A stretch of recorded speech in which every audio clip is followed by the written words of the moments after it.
Last time we have started this candle. We saw hurriedly the first few lines. We'll quickly run through them again.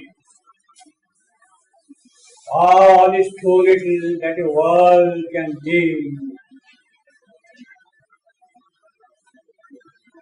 That's a very, very, very big commentary on the kind of things which we have. The knowledge, the power, the capacity, the love, the beauty, the joy, all whatever you want to call, is too small, too paltry, too little. There are ranges and ranges beyond. You don't even see them.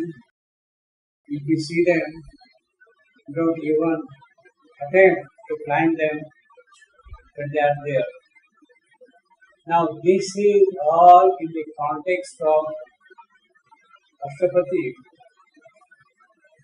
Having already seen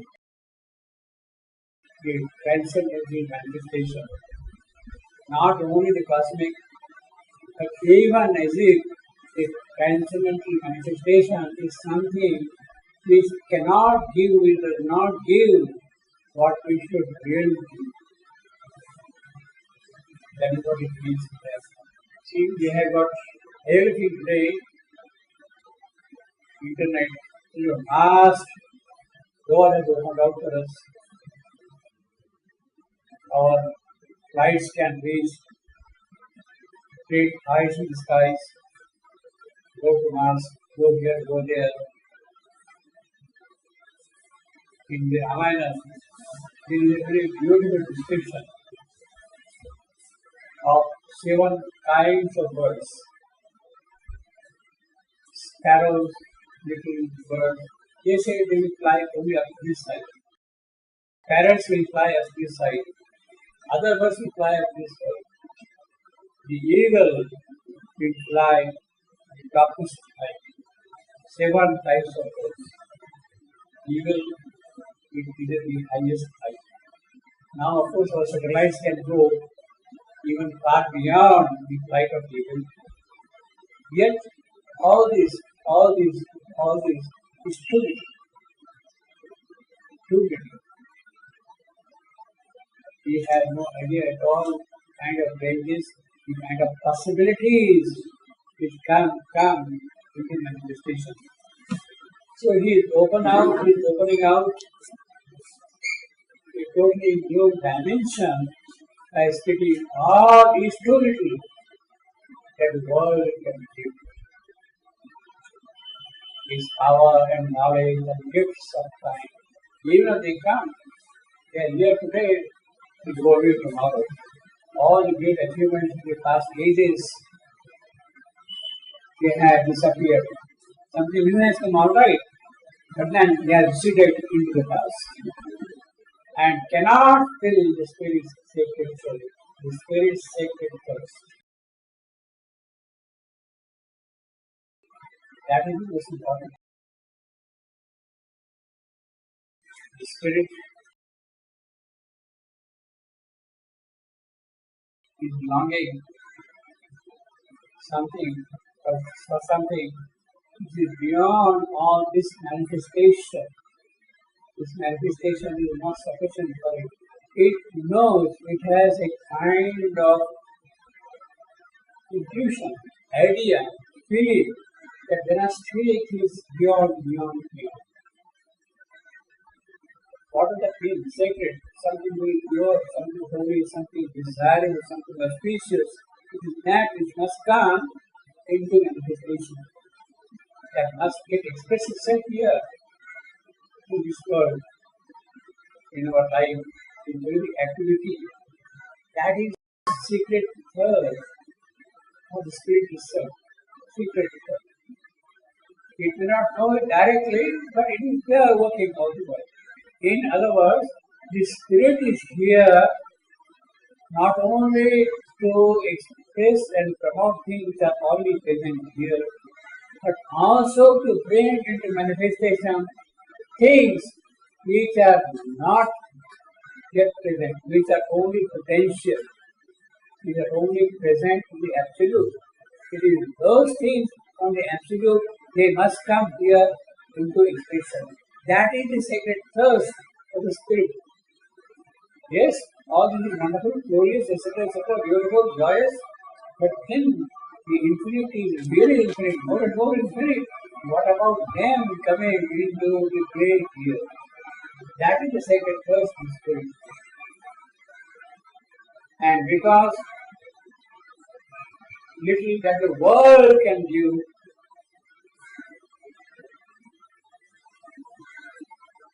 these forms of greatness, that is what the world has given. That is what the world has given. And these forms of greatness are certainly the expressions of the one. He is more than many. He is in all, yet more than one, more than many. And by its breath, by the breath of the one of grace, our lives abide. Obviously, we are here because of it. Although more near to us than nearness of self, what is very close to us, even beyond that there is something.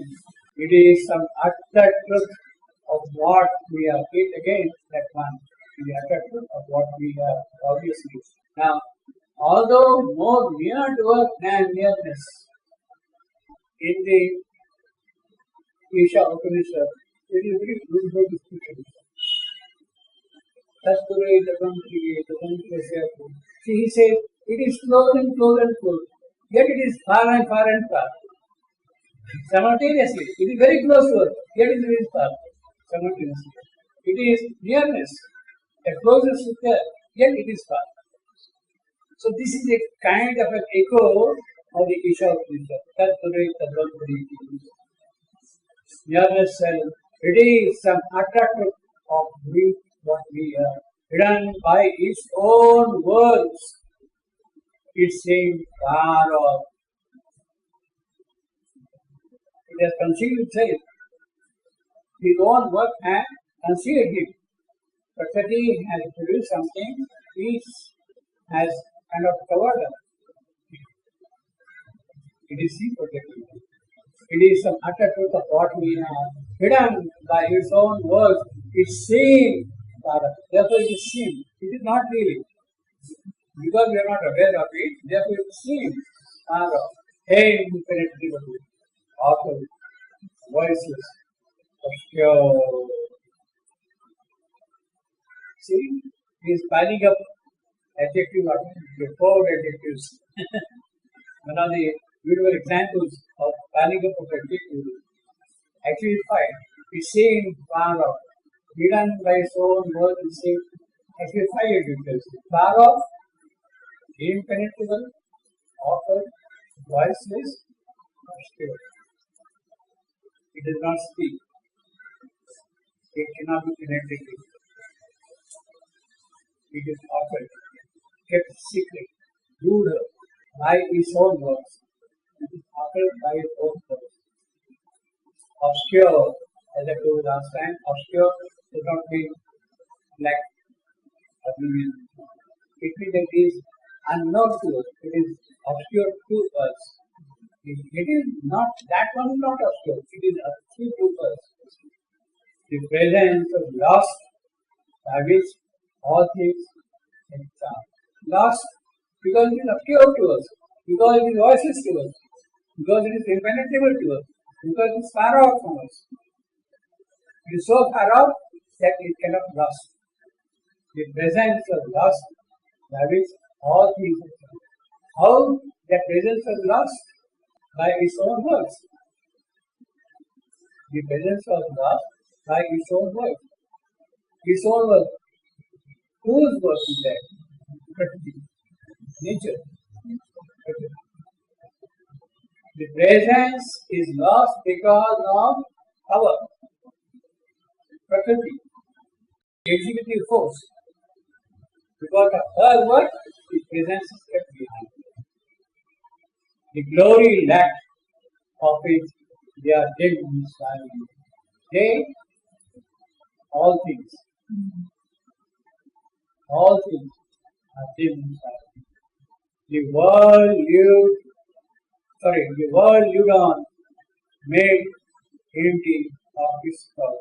When that is not there, when the presence is not there, we don't know what we are here for, how we are come, what is the cause of all this. That we don't know that. Empty of its power. Because the presence is lost. Like love, when the beloved's face is gone. See, that is the charm of poetry. You have presence does not otherwise all things are charm. Okay. Like love, when the beloved's face is gone. If you see this line, it has a very high metaphysical content in it, full of thought ideas. The presence is lost forget all things that charm. It is full of metaphysics. The whole philosophy is present in this statement. One can write essays on this particular line. How nature keeps everything away, how the presence is hidden because of nature. So this is metaphysical, kind of abstract idea, so to say. Against that, like love, when Beloved's face is gone,